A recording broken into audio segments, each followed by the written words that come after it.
Yo. Yo, yo, yo, yo, yo. Welcome back to Son of a Preacher Man. As always, I am your host, the unmistakable, the immiscible, the unforgettable Soap Man.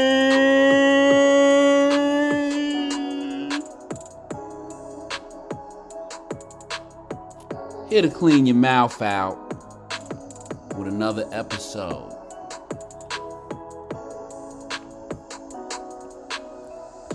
And let me make sure I project my voice. We got a lot to unpack this episode, folks, so let's just get started, all right?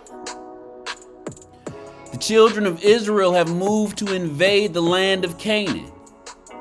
Aaron, Moses' brother, has died, and he is buried on Mount Hor, which is on the Israelites' way to the land of Canaan. Standing in their way were the two giant Amorite kings, King Sihon ruling at Heshbon, and King Og of Bashan, who ruled at Ashtaroth. The children of Israel defeat the two Amorite kings in succession. Two stunning and shocking defeats at the hands of the Israelites. The victories on behalf of the Israelites reverberate throughout the Middle East. Balak, the king of Moab to the south of the Israelites, he grows concerned about this growing threat of conquering Hebrews that now sit on his borders. He employs a local and renowned mystic and prophet named Balaam to curse the Hebrew horde and help him expel them from the land for good. But Balaam runs into trouble from the very beginning, and in the end, he ends up blessing the Israelites not once, not twice, but on 3 separate occasions, Balaam blesses the Israelites instead of cursing them. So that was just a quick recap. And we talked about a lot of this in my last episode, and we gonna hit on it again this episode because it's pertinent. Right now on your screen, you see a slide of what has not happened yet, but what the Hebrews will do, and what they are going to do is start divvying up the land amongst the tribes. And so, folks, we pick up where we left off. Ladies and gentlemen, Soap Man most humbly presents to you episode 38, The Wanderings, part 9, final preparations. With Og and Sihon out of the way, the door to the promised land lies unguarded. The land is ripe for the taking. Time to tie up a few loose ends. One last deep breath before the ultimate plunge into all-out invasion and war. Numbers chapter 25 verse 1 through 5 reads, "And Israel abode in Shittim, and the people began to commit whoredom with the daughters of Moab, and they called the people unto the sacrifices of their gods. And the people did eat and bow down to their gods. And Israel joined himself unto Baal Peor. And the anger of the Lord was kindled against Israel. And the Lord said unto Moses, Take all the heads of the people and hang them up before the Lord against the sun, that the fierce anger of the Lord may be turned away from Israel. And Moses said unto the judges of Israel, Slay ye every one of his men that were joined unto Baal Peor." Verses 6 through 11 of Numbers chapter 25 read, "And behold, one of the children of Israel came and brought unto his brethren a Midianitish woman in the sight of Moses, and in the sight of all the congregation of the children of Israel." Now you know he in trouble. "Who were weeping before the door of the tabernacle of the congregation. And when Phinehas, the son of Eleazar, the son of Aaron the priest, saw it. He rose up from among the congregation and took a javelin in his hand. And he went after the man of Israel into the tent and thrust both of them through, the man of Israel and the woman through her belly. So the plague was stayed from the children of Israel. And those that died in the plague were 24,000. And the Lord spake unto Moses, saying, Phinehas, the son of Eleazar, the son of Aaron, the priest, hath turned my wrath away from the children of Israel, while he was zealous for my sake among them, that I consumed not the children of Israel in my jealousy. Numbers chapter 25 verse 14 through Numbers chapter 26 verse 2 reads, Now the name of the Israelite that was slain, even that was slain with the Midianitish woman, was Zimri, the son of Salu, a prince of a chief house among the Simeonites.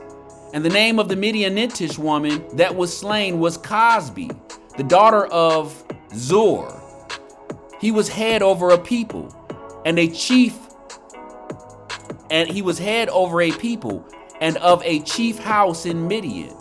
And the Lord spake unto Moses, saying, Vex the Midianites, and smite them, for they vex you with their wiles, wherewith they have beguiled you in the matter of Peor, and in the matter of Cosbi, the daughter of a prince of Midian, their sister, which was slain in the day of the plague for Peor's sake. And it came to pass after the plague, that the Lord spake unto Moses and unto Eleazar, the son of Aaron the priest, saying, Take the sum of all the congregation of the children of Israel, from 20 years old and upward, throughout their fathers' house, all that are able to go to war in Israel. So, let's recap let's recap and go over what we just read. Okay?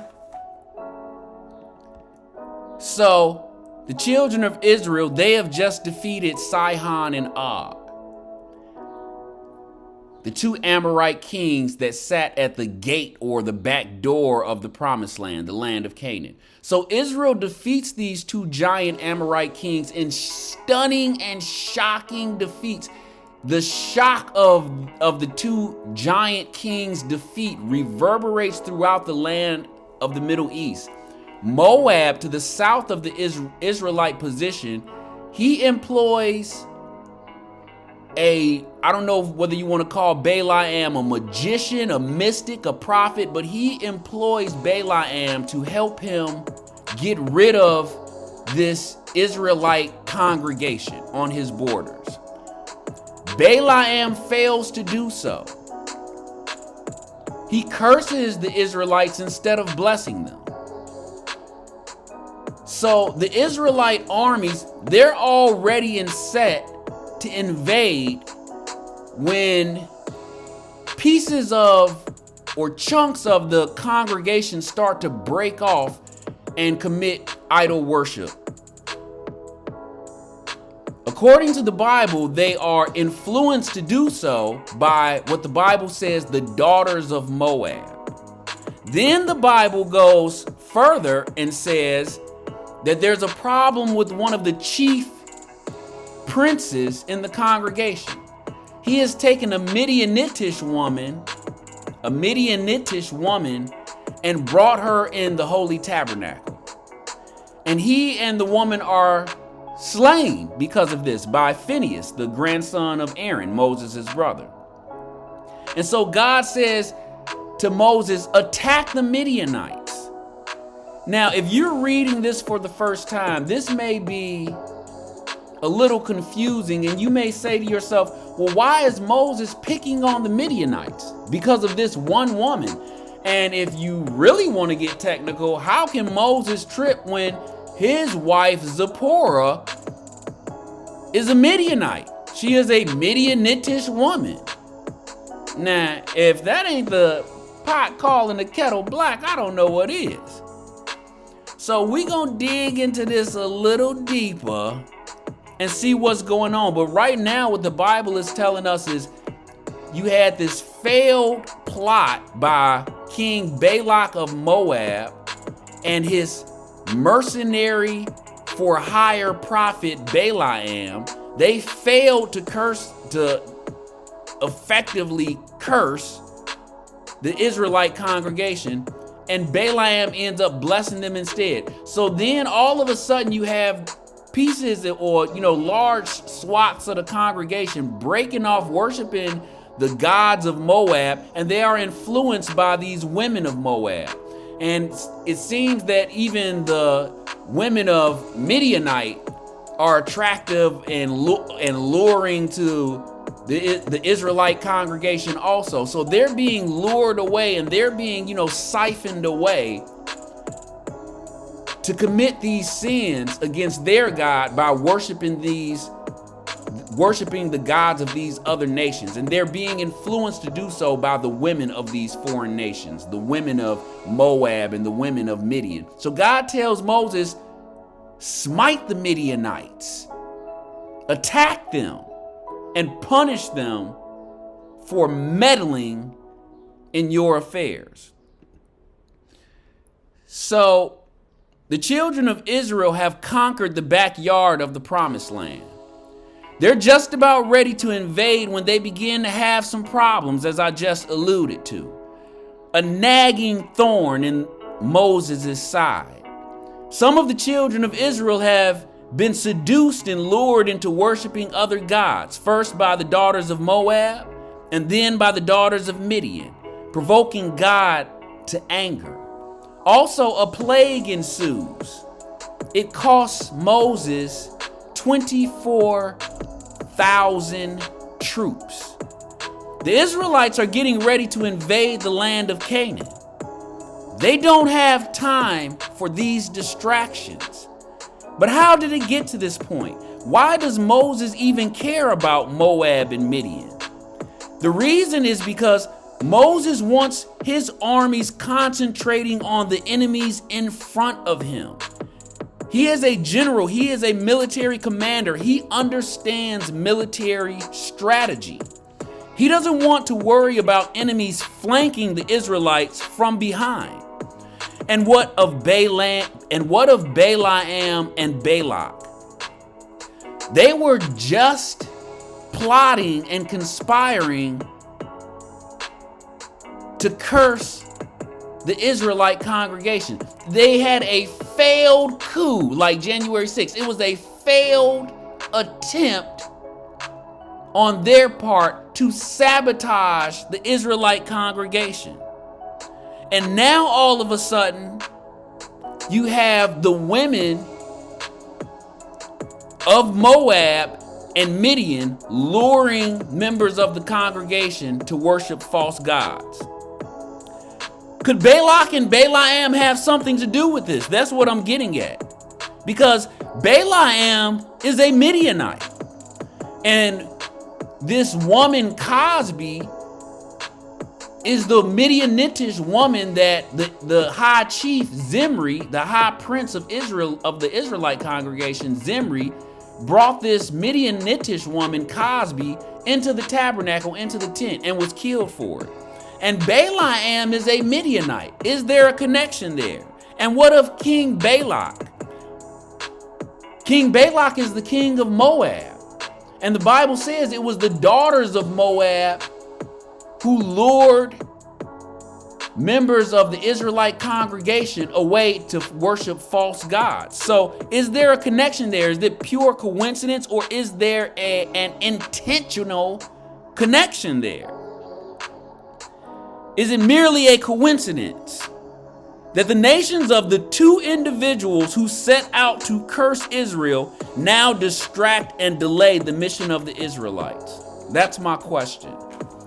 Now, in my last video, we talked about I can't say his name right to save my life.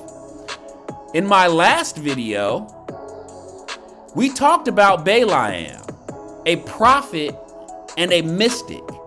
He was hired by King Balak of Moab to curse the children of Israel. We also talked about Balaam's donkey. That is Balaam's talking donkey.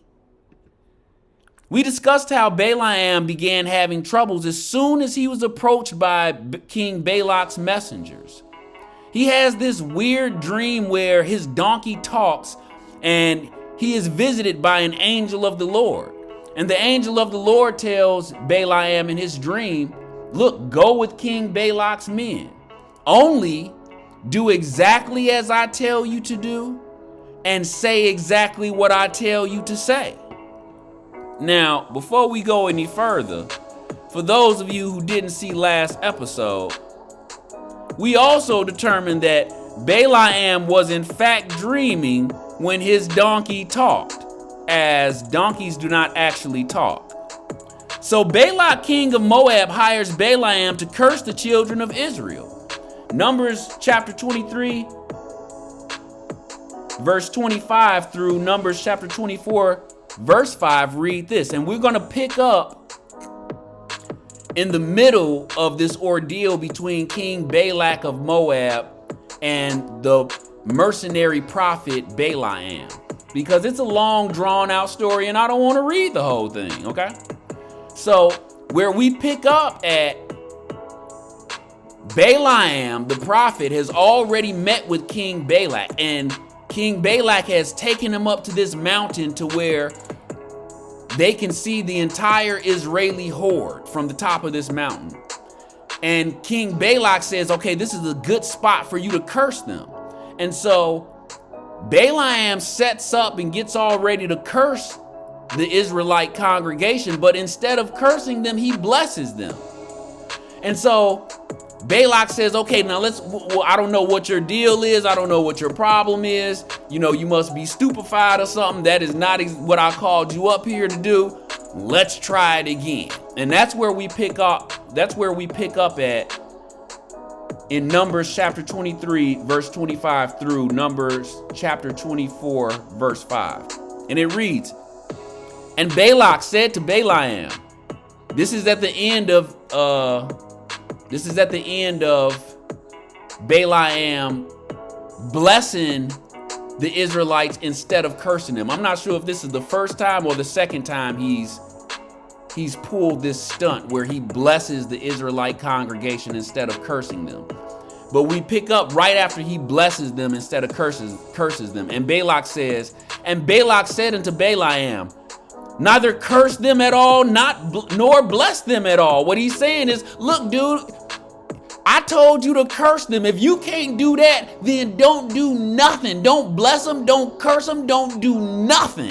I told you to curse them. Now, if you're not going to do that, man, this dude, King Balak, he is funny to me. I'm telling you, I'm going to be laughing through this episode because this dude, King Balak of Moab, I don't know if because he remind me of me, but like the stuff he say and the stuff he do is so funny to me, even just reading about it. Like I could feel his frustration with this prophet Balaam because he didn't call him and hired him to do a job and the man can't seem to do the job right and he is just getting more and more frustrated. So it says, and Balak said unto Balaam, neither curse them at all, nor bless them at all. But Balaam answered and said unto Balak, told I not thee, saying, all that the Lord speaks, that I must do? And the reason Balaam is saying this, if you saw my last episode, we talked about how when King Balak of Moab's messengers initially came to Balaam told them, he says, look, I'm not God. I am at the mercy of God. You know, he said if King Balak gave me all the silver and gold in his house, I can only do what God says. You know, I'm not running no show here, so don't get yourself all geeked up and amped up and anticipating me to do something that I may not be able to do. So Balaam told King Balak and his messengers, he told them this from the very beginning. And so now he's reiterating that. It says, but Balaam answered and said unto Balak, told I not thee, saying, all that the Lord speaks, that I must do? And Balak said unto Balaam, come, I pray thee, I will bring thee unto another place. peradventure it will please God that thou mayest curse me them from thence. So what King Balak says is, okay, God won't let you do it here. He won't let you curse them here. Okay, I give you that. Let's go somewhere else. Maybe God will feel better about letting you curse them from there. So we see that King Balak, he is intent on getting this done, okay? He wants these people out of his hair, out of his territory, and he wants Balaam's help in doing it. So he says, come, I pray thee, I will bring thee unto another place. Peradventure it will please God that thou mayest curse me them from thence. And Balak brought Balaam to the top of Peor, that looketh toward Jeshimon. And Balaam said unto Balak, build me here 7 altars, and prepare me here 7 bullocks and rams. And Balak did as Balaam had said, and offered a bullock and a ram on every altar. And when Balaam saw that it pleased the Lord to bless Israel, he went not as at other times to seek for enchantments, but he set his face toward the wilderness. And Balaam lifted up his eyes, and he saw Israel abiding in his tents according to their tribes. And the Spirit of God came upon him. And he took up his parable and said, Balaam, the son of Beor, hath said, and the man whose eyes are open hath said, and he hath said, which heard the words of God, which saw the vision of the Almighty, falling into a trance, but having his eyes open. How goodly are the tents, how goodly are thy tents, O Jacob, and thy tabernacles, O Israel. So let me just finish off this verse right here and explain to you what happened. Balaam, he sets up shop, okay? Balaam tells King Balak, have your servants construct 7 altars and bring 7 rams and 7 bullocks, and they sacrifice a ram and a bullock on each altar, okay? So sacrifice on every one. But as the prophet Balaam is going into his ritual, he sees that. Well, let me go back and let the Bible say what it says. It says, and Balak did as Balaam had said, and offered a bullock and a ram on every altar. And it says, and when Balaam saw that it pleased the Lord to bless Israel, he went not as at other times to seek for enchantment. See, what that tells me right there is Balaam uses what I call help me out. Okay, let me explain to you real quickly what that is, okay? Say you got a bodybuilder, okay? Or an athlete of some sort, okay? Say you got a UFC fighter, an MMA fighter, a mixed martial arts fighter, okay? And he flexing his muscles, he flexing his pectorals, he looking grizzly and green, and then the drug test come back and he's positive for testosterone. Well, that's what I mean when I say help me out. You ain't all natural. You ain't without artificial preservatives. You went and got some help me out. Okay? So that's what Balaam did. He went and got some, he usually goes and gets some help me out. The Bible says when Balaam saw that it pleased the Lord to bless Israel, he went not as at other times, meaning his routine, what he usually do, to seek for enchantments.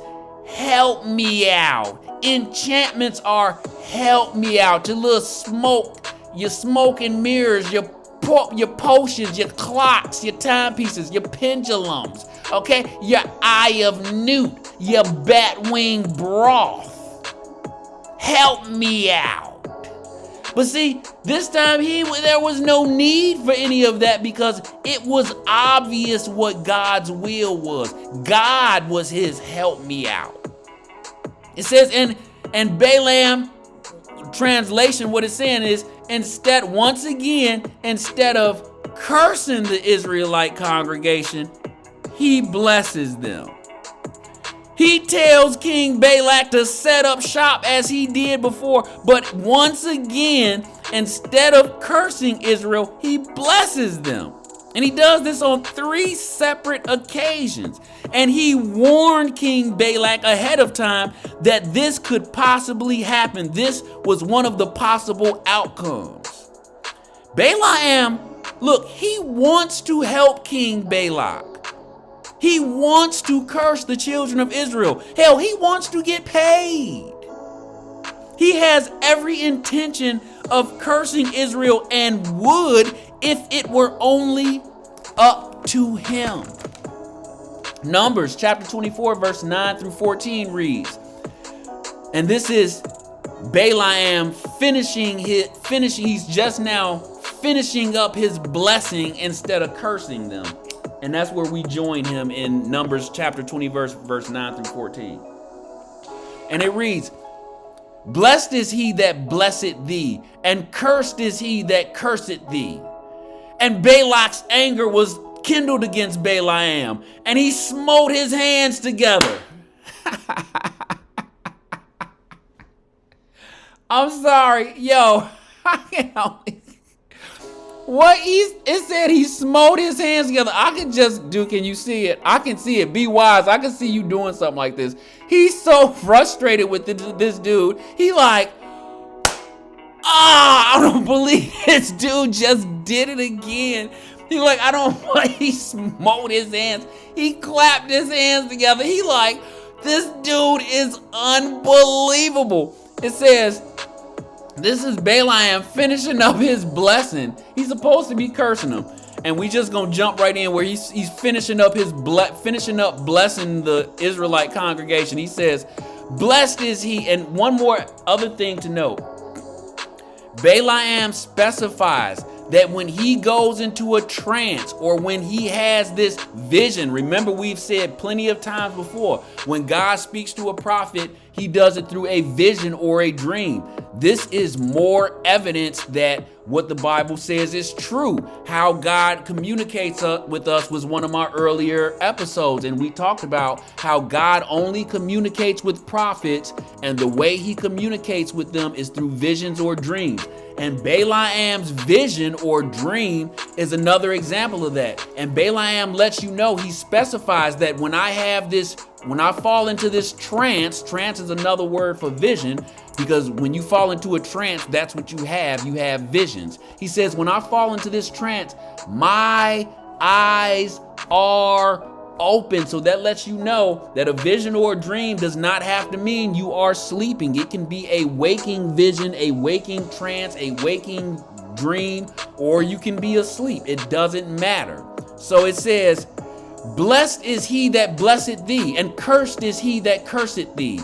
And Balak's anger was kindled against Balaam, and he smote his hands together. And Balak said unto Balaam, I called thee to curse mine enemies, and behold, thou hast altogether blessed them these 3 times. Therefore now flee thou to thy place. I thought to promote thee unto great honor.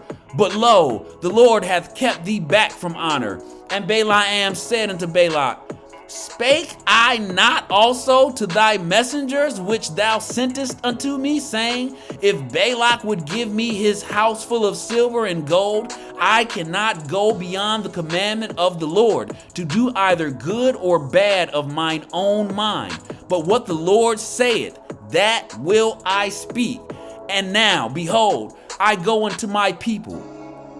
So, judging from Numbers chapter 24, verse 9 through 14, King Balak and the prophet Balaam have a falling out.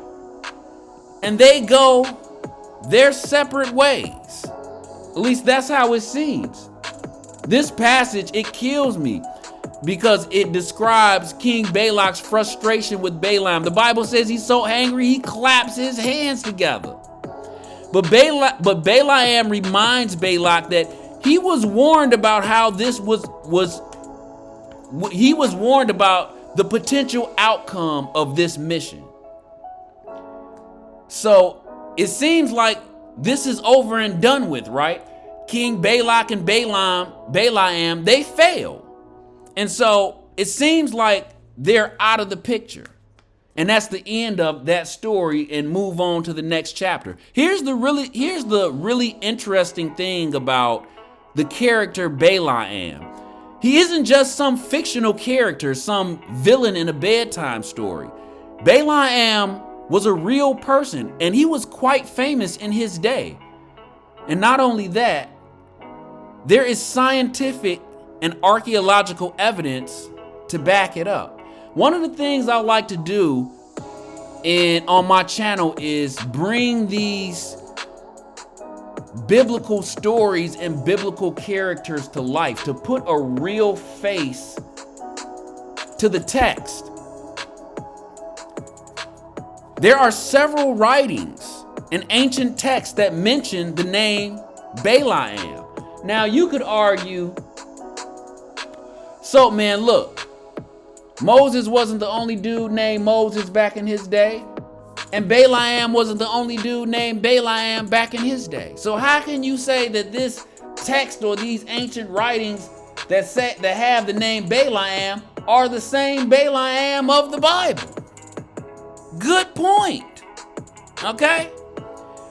Out of the many, I shouldn't say many, but out of the few instances where we have ancient texts that mention the name Balaam, none are more prominent than this inscription on wall plaster written thousands of years ago. If I'm not mistaken, it dates back to 800 BCE. Now, I got this from the World History Encyclopedia, and I'm gonna just read the article on it. It says, this is a detail of the so-called Balaam text, also called Balaam inscription, which was discovered in 1967 CE at Tel Deir Allah in modern-day Baqa Governorate, Jordan. It was written in around 800 BCE. It was written in black and red ink on a wall plaster. The text displays linguistic features that can be assigned to Aramaic, Canaanite,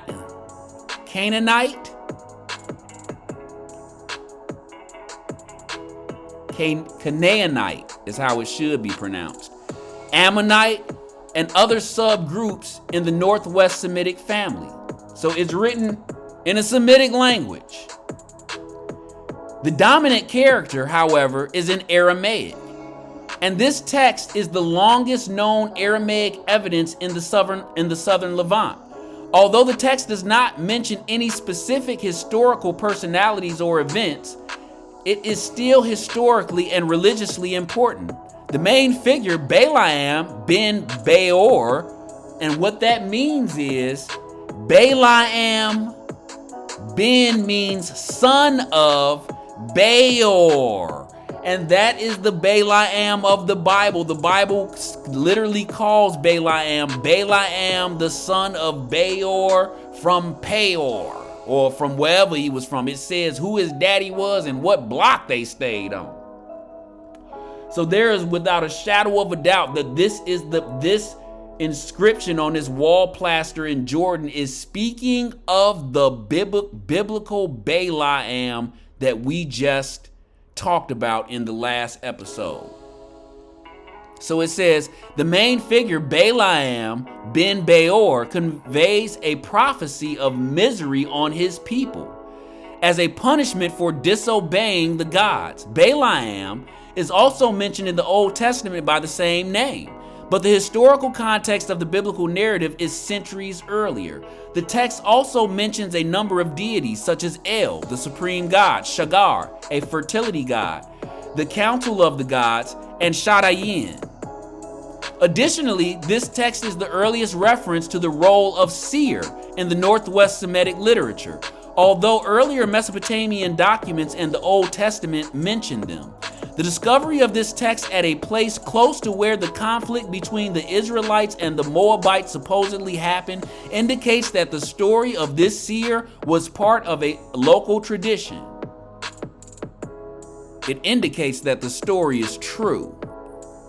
And just to let you see, here's the inscription again. Ain't like you can read it, but I think it's just good to get a visual. This was actually written by somebody in Semitic about this character that we are now discussing in this episode and discussed in the last episode. Numbers chapter 31, verse 1 through 10 reads, "And the Lord spake unto Moses, saying, Avenge the children of Israel of the Midianites. Afterward shalt thou be gathered unto thy people. And Moses spake unto the people, saying, Arm some of yourselves unto the war, and let them go against the Midianites to avenge the Lord of Midian. Of every tribe 1,000 throughout all the tribes of Israel shall ye sent to the war. So there were delivered out of the thousands of Israel 1,000 of every tribe, 12,000 armed for war. And Moses sent them to the war, 1,000 of every tribe, them and Phinehas, the son of Eleazar, the priest, to the war, with the holy instruments and the trumpets to blow in his hand. And they warred against the Midianites as the Lord commanded Moses. And they slew all the males, and they slew the kings of Midian, beside the rest of them that were slain, namely Eve, Rechem. I think that first name is wrong. I think it's Ave. I'm not sure. Eve and Rechem and Shur and Hor and Reba, 5 kings of Midian. Balaam also, the son of Beor, they slew with the sword. Balaam also, the son of Beor, they slew with the sword. And the children of Israel took all the women of Midian captives and their little ones, and took the spoil of all their cattle and all their flocks and all their goods. And they burnt all their cities wherein they dwelt, and all their goodly castles with fire. Numbers chapter 31, verses 11 through 20 read, And they took all the spoil and all the prey, both of men and of beasts. And they brought the captives and the prey and the spoil unto Moses and Eleazar the priest, and unto the congregation of the children of Israel, unto the camp at the plains of Moab, which are by Jordan near Jericho. And Moses and Eleazar the priest and all the princes of the congregation went forth to meet them without the camp. And Moses was wroth with the officers of the host, with the captains over thousands and captains over hundreds, which came from the battle. And Moses said unto them, Have ye saved all the women alive? Behold, these caused the children of Israel, through the counsel of Balaam, to commit trespass against the Lord in the matter of Peor. And there was a plague among the congregation of the Lord. Now therefore kill every woman that hath known man by lying with him. But all the women children that have not known a man by lying with him, keep alive for yourselves. And do ye abide without the camp 7 days. Whosoever hath killed any person, whosoever hath touched any slain, purify both yourselves and your captives on the 3rd day and on the 7th day. And purify all your raiment, and all that is made of skins, and all the works of goats' hair, and all things made of wood. Now, Balaam.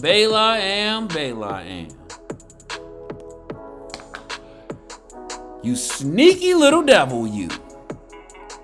So we see here that Balaam's name pops up again. Moses accuses him of having a part to play in this whole fiasco.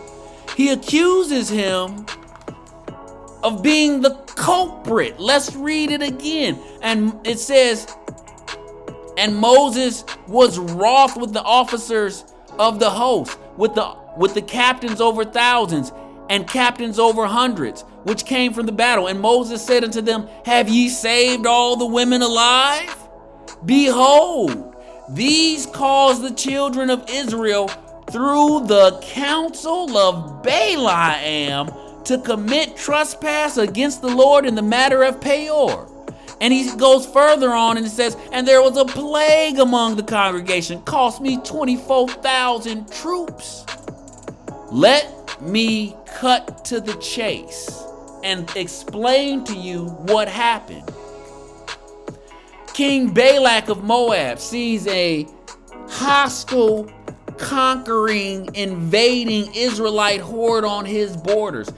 He sends his messengers to retrieve and employ a famous mystic / prophet, a local named Balaam. Balaam receives the king, lets him know this may not go the way you plan. Balaam seeks and sets out to curse the Israelite congregation on 3 separate occasions, but on every occasion, God makes him bless them instead of curse them. It seems like the story is over. Balak and Balaam fall out and agree to go their separate ways. But let me tell you what happens by all indication. Balaam still wants to get paid. And King Balak still wants to afflict the Israelite congregation. And so Balaam says, look here, I can't curse the Israelite congregation like you want me to. But here's another idea. I have another idea of how we can afflict these people, how we can be a thorn in their side. He says, we can lure them with our women. Right after this failed attempt by Balak and Balaam, the women of these two men's nations lure the Israelite congregation, or lure swaths and chunks of the Israelite congregation to what the Bible claims to commit whoredoms against the Lord. It's not a coincidence that this happens right after Balaam and Balak fail at cursing the Israelite congregation. It's not a coincidence. King Balak and Balaam are at the center. They are pulling the strings. They are the puppet masters, orchestrating the sin or the seduction of the Israelite congregation. So says Moses.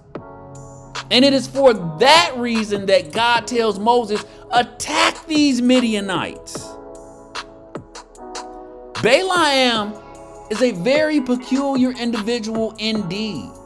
He is the anti-Moses. He is the prophet that Balak turns to as a counter to Moses. Balaam was the best Balak could do.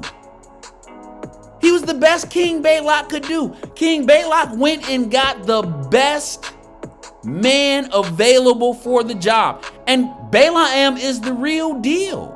Let's not make any mistake about that. He's as powerful a prophet as many of the prophets in the Hebrew Bible. But next to Moses, Balaam is just so insufficient. Compared to Moses, he's just a sideshow. As powerful as he is, compared to Moses, he's a jest. He's the jester of the court, a joke. Folks, Balaam is a powerful prophet. But he is also a testament to just how great and powerful Moses was. Because as talented and as powerful as Balaam may be, Moses is the Michael Jordan of his craft. He has no predators. He is unmatched in any and all capacities. He has proven time and time again that he has no rivals. So check this out, folks. I've just shown you that Balaam was no fictional character. He was a real individual that really lived and took up space and inhaled oxygen and exhaled carbon dioxide. But here's the thing. Moses is also not some fictional character. And though his legend may make him out to be more than a man, he is in fact a real person who really actually lived and did what the Bible says he did. He just didn't do it in a lot of the ways that people think, which is by or through magic. And what he did, and all that he did left such an impact on the world that it launched his real life story out of the realm of reality and into this realm of make-believe. You think you know the man Moses, okay? Po Balaam. He thought he knew the man Moses. And you, at home, in the comforts of your AC and heating, you too may think you know the man Moses because you've read his story. Because old soap man came along and he thought he knew Moses and you believed him. Both you and I, we've only heard his legend. You don't know the man. We don't know the man. Balaam, he thought he knew the man. You don't know the man. Not really. You only know of his reputation. You only know of his legend. Let's not forget, around the time all this takes place, Moses is either 120 years old or near 120 years old. He's pushing 120. 120. And still going strong. This grayed, wrinkled, feeble old man. But don't be fooled by the man's feeble outer exterior. You've not seen the things he's seen, not experienced what he's experienced. You've not done the things he's done or accomplished what he's accomplished. You've never carried a burden so heavy as that of Moses. And you've never experienced his wrath. Indeed, some have had to learn the hard way the consequences of earning his ire. You thought you knew him. You thought you knew the man Balaam. You said to yourself, I am his equal, or I can be. You said to yourself, I'm smart too. Well, God talks to me too. But you see, you're nothing like Moses. Balaam had to find that out the hard way. Pharaoh had to find that out the hard way. Korah and his followers had to find that out the hard way. Miriam and Aaron, Moses' brother and sister, had to find that out the hard way. There is no being on equal footing with this man. You don't realize the seriousness of underestimating him. You don't know the gravity entailed by challenging him or provoking him. He's a humble man. He's a good man. You think he's a pushover until he puts you in his crosshairs. You've talked the talk and done the deeds and you knew this would get his attention. Balaam, you knew eventually your name was gonna cross his ears. And now he's looking your way. Now the legend has put you in his crosshairs. Pharaoh of Egypt, he learned the hard way. Aaron and Miriam, Korah and his followers. Plenty of times the children of Israel, when they built the golden calf, had to learn the hard way. And they continue to learn the hard way over the span of the next 40 years. Remember the Amalekites? Shortly after defeating Pharaoh and the Egyptians at the Red Sea, the children of Israel were attacked from behind. They were attacked from behind by King Amalek and the Amalekites. They tried to cheap shot Moses. They figured it was wise to attack the rear end of this vulnerable congregation. And what happened? They thought they could get away with cheap shotting Moses, and what happened? Moses wheeled around and waged an all-out war. He personally oversaw the battle and did not drop his hands until the battle was won. You don't prick and prod a man like Moses, who doesn't let much of anything slide, who doesn't miss a beat, and who doesn't let it slide. This is not new behavior for Moses. He has blood on his hands, and a lot of it. The man has blood on his hands. He's meek, he's mild, but he is also violent. Remember when Moses was a young man at the age of 40, he murdered an Egyptian for beating a Hebrew slave. And he buried the Egyptian's body in the sand. This is a man whose hands have been bloody for a long time. He knew what he was doing. He thought he got away. He buried the body. It cost Moses everything when Pharaoh found out. It cost him his standing, his prestige, his position, his future, his hopes and dreams, all gone, all out the window. And Moses fled Egypt a fugitive. Moses is a bloody man with much blood on his hands. Even his wife Zipporah will tell you. Remember when Moses fled Egypt a fugitive? He fled to the land of Midian. While there, he married Zipporah, who was a Midianite. He met her at a well. She was being prevented from getting water for her father's flocks by other male shepherds. And Moses came to the rescue and fought off the bully shepherd so that she could fetch water from that well. Come to find out, this woman was the daughter of a local high priest named Jethro. Moses fell in love. He married Zipporah. They had kids, started a family. And Moses demands that his children be circumcised in the customs of his people.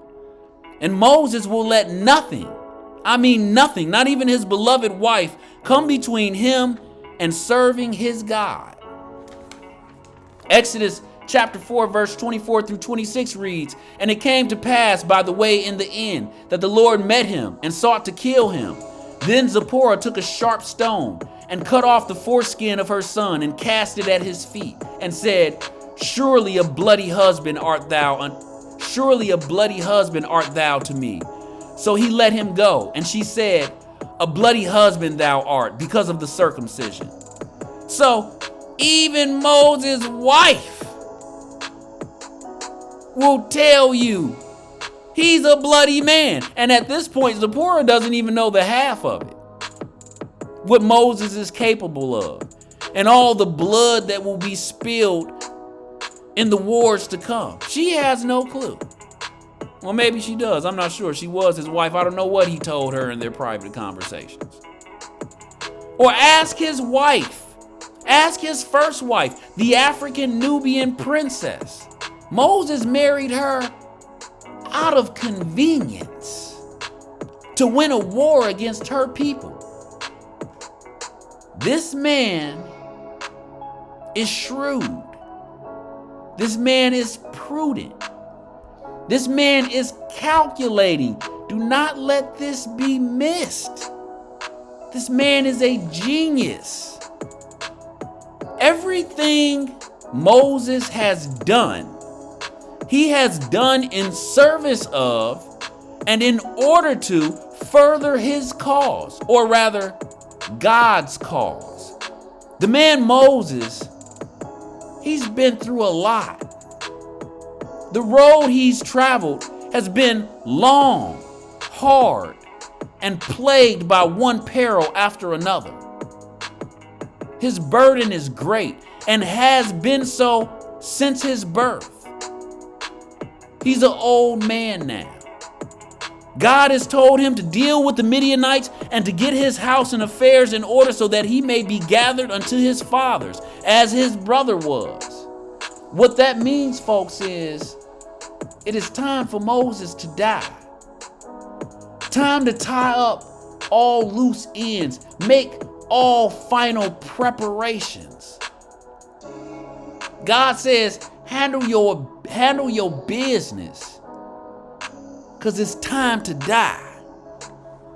He's a genius, so he knows it's time for him to die. He's planned everything out. See, Moses is on a mission. He is on a mission by God, and he wants to please God. He wants to fulfill that mission. He's a genius. He's planned everything out.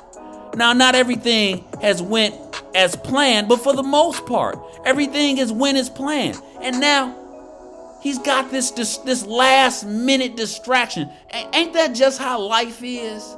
Even when you plan everything out, you got some unsuspected, unexpected pop-up of events, some mess that just came out of nowhere that you have to deal with. Moses is on a very important mission. It's important to him to finish his mission. Serving God is important to Moses. The things that concern you don't concern him. The things that concern him are God's will. What I'm trying to say is, Moses is not a man to trifle with. He is not someone who's going to play with you. He is not someone who's going to let things slide. He's not going to let bygones be bygones. And he is not going to let you waste his time or interfere with his mission. What Balaam has to learn, he has to learn the hard way. And what he has to learn is what I've been saying for like the past 20 episodes. When you pick a fight with Moses, you are going to die. Every adversary who has opposed him, every challenger who has challenged him has came up completely empty-handed. It hasn't been close. It's not competitive. It's not a fair fight when you fight Moses. It's not Moses versus so-and-so. It's Moses and the soon-to-be dearly departed. One last thing before we go that I want to talk about. And that's how the Israelites divvy up the land. But before we talk about that, let's just finish what we're talking about. So now I hope we see why Moses attacks Midian. He sends 1,000 troops from every tribe. Out of 12 tribes, that's 1,000 times 12, 12,000 troops in all. He sends Phinehas with the army. He tells Phinehas, take the holy instruments. Okay? And I can't say what I want to say. He said, take the holy instruments. You're going to get some funk. Get some Rick James and some James Brown funk as you tan into that ass. Take the holy instruments, blow the horns. And so the 12,000 Israelite troops, accompanied by Phinehas the priest, travel down to Midian, and they exact punishment. They blow those horns and they kill all the men.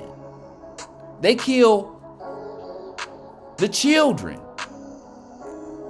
They kill 5 ruling Midianite kings.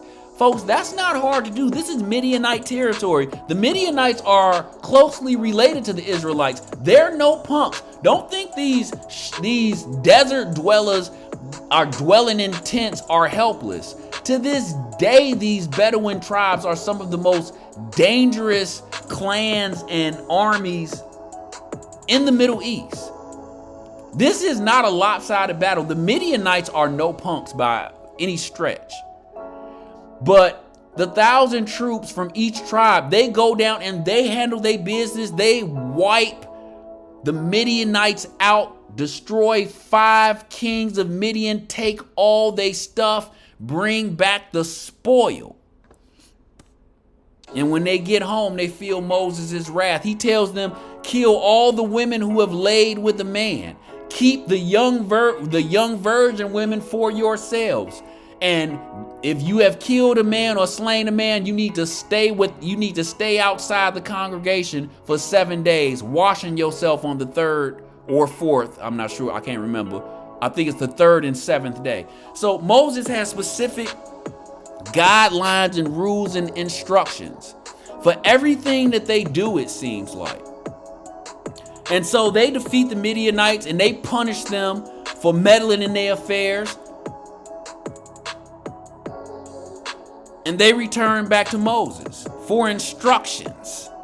Now, the last thing I want to talk about is, and what I want to show you by talking about this, I just need like 5 more minutes. What I want to show you is that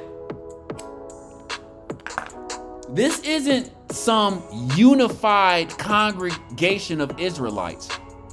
This is 12 tribes of loosely connected Israelites, glued together by Moses and their faith and their covenant, their promise from God. That's what this is. So what I want to show you is the negotiation between Moses and the heads of the tribes. Even back when Moses originally came back to Egypt and started telling Pharaoh to let his people go, Moses did not usurp the throne. If you read the Bible carefully, what he did was negotiated his way to power.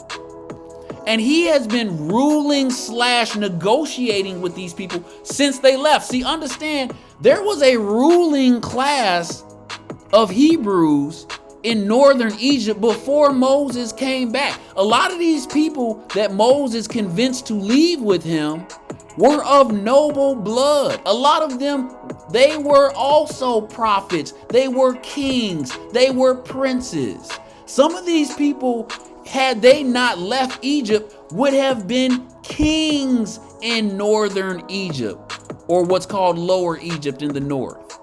So all of the people in these congregations ain't just piddly-widdly former slaves and beggars. You got some high-ranking folks with money and talent and ability in this congregation. So Numbers chapter 32, verses 1 through 12 reads, Now the children of Reuben and the children of Gad had very great multitude of cattle.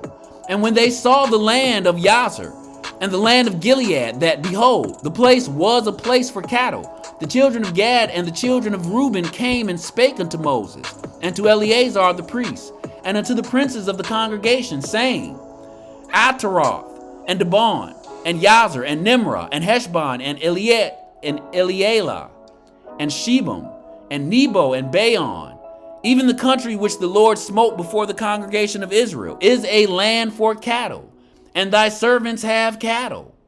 Wherefore, said they, if we have found grace in thy sight, let this land be given unto thy servants for a possession, and bring us not over Jordan. And Moses said unto the children of Gad and unto the children of Reuben, Shall your brethren go to war, and shall ye sit here? And wherefore discourage ye the heart of the children of Israel from going over into the land which the Lord hath given them? Thus did your fathers when I sent them from Kadesh Barnea to see the land. For when they went up unto the valley of Eshcol, and they saw the land, they discouraged the heart of the children of Israel, that they should not go into the land which the Lord had given them. And the Lord's anger was kindled the same time, and he sware, saying, surely none of the men that came up out of Egypt from 20 years old and upward shall see the land which I swear unto Abraham, unto Isaac, and unto Jacob, because they have not wholly followed me, save Caleb the son of Jephunneh, the Kenizzite, and Yeshua the son of Nun, for they have wholly followed the Lord. So what happens here in this passage, the children of Reuben, the Israelite tribe of Reuben, and the Israelite tribe of Gad are tribes with much cattle. They're cattle herding tribes. Okay, that's how they make their money. That's how they sustain their livelihood. They like the land that formerly belonged to King Sihon and King Og. And once they take that land and finish the Midianites off and everything is cool, they come to Moses with a proposition. They say, hey, we'd like to just stay on this side of the Jordan River. And Moses says, you know, the heads of the tribes of Reuben and the heads of the tribe of Gad say, hey, you know, we like this land right here that we've already conquered. How about you give us this land as an inheritance? And Moses says, what? What do you think? You just gonna sit here while the rest of the congregation goes and fights? He said, and why would you want to discourage the rest of the men from fighting, the rest of the tribe from fighting by sitting back, laying back? He says, your forefathers, your fathers did that, and God cursed them and said they would never set foot in the land. That's why they're dead now and buried in the wilderness. So let's go on. Numbers chapter 32, verse 16 through 23 reads, and they came near unto him and said, we will build cities for our little ones, but we ourselves will go ready armed before the children of Israel, until we have brought them unto their place. And our little ones shall dwell in the fenced cities because of the inhabitants of the land. We will not return unto our houses until the children of Israel have inherited every man his inheritance. For we will not inherit with them on yonder side of Jordan or forward, because our inheritance is fallen to us on this side Jordan eastward. And Moses said unto them, if ye will do this thing, if ye will go, all of you armed over Jordan before the Lord, until he hath driven out his enemies from before him, and the land be subdued before the Lord, then afterward ye shall return and be guiltless before the Lord and before Israel, and this land shall be your possession before the Lord. But if ye will not do so, behold, ye have sinned against the Lord, and be sure your sin will find you out. So what the tribe of Reuben and Gad and half of the tribe of Manasseh, they make a bargain. They strike a bargain. They approach Moses with a proposition. They want to negotiate. And they say, hey, we know this isn't part of the promised land. It's connected to the promised land. God said he would give us, you know, what God said he would give us. It could include this. We've conquered this land. We don't need to go over and inherit the land west of Jordan. Just let us have this land here. They say, here's the deal. We'll head the armies west of the Jordan River. We'll take the initiative. We'll be on the front line. These three tribes agree. They say, we'll lead the pack. We'll lead the horde across the Jordan River. We will occupy the front lines of the battlefield. We will lead this expedition and this war into the land of Canaan. In return, that when the war is over, we come back and this land here is our possession. And as we lead the armies to war, we want permission to leave our families here safely guarded in this land that we intend to come back to after we win this war. And Moses says, deal. But if you cop a fake, if you fake a move, no. You will not get away with it. And so I've been showing these maps.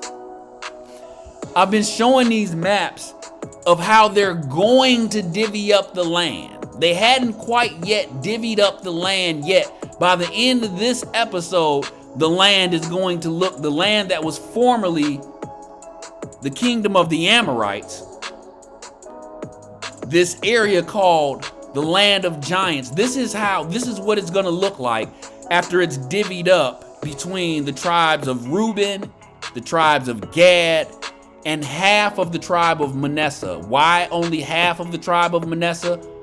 Because the tribe of Manasseh is huge. Folks, I have taken up enough of your time. And we come to the part in this episode where I thank you for joining me for another episode of Son of a Preacher Man. If you have any comments, if you have any questions, leave them in the comment section. If you have any compliments or any insults, or just want to chop it up with your boy, holla at me in the comment section. If you new to this channel, make sure you hit that subscribe button. Whether you new or not, make sure you hit that like button and support your boy. Hey, it ain't like I'm asking for monetary donations. The least you can do is hit the like and subscribe button. Anyways, I'll see you next time. Same soap time, same soap channel.